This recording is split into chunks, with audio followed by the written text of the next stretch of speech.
सर्वसामान्यांच्या हक्काचा आवाज जागर जनस्थान। गंभीर मारहाण करून फरार असलेल्या आरोपीला नाशिक रोड रेल्वे पोलिसांनी तब्बल 8 वर्षांनंतर मालधक्का रोड गुलाबवाडी येथून ताब्यात घेतलाय।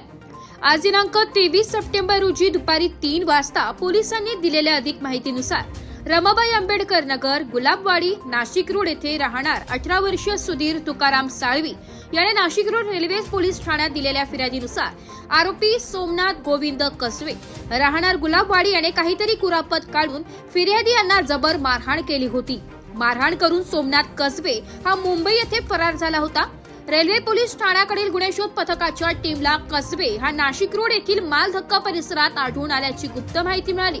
त्यानुसार प्रभारी अधिकारी सचिन बनकर यांच्या मार्गदर्शनाखाली पोलीस निरीक्षक सुनील वारुळे, गुन्हे शोध पथकाचे सहाय्यक फौजदार संतोष उफाडे पाटील, पोलीस हवालदार शैलेंद्र पाटील, राज बच्चाव, आरपीएफ सागर वर्मा, के यादव, मनीष कुमार अशांनी सदर ठिकाणी सापळा रचून कसबे याला ताब्यात घेतलाय।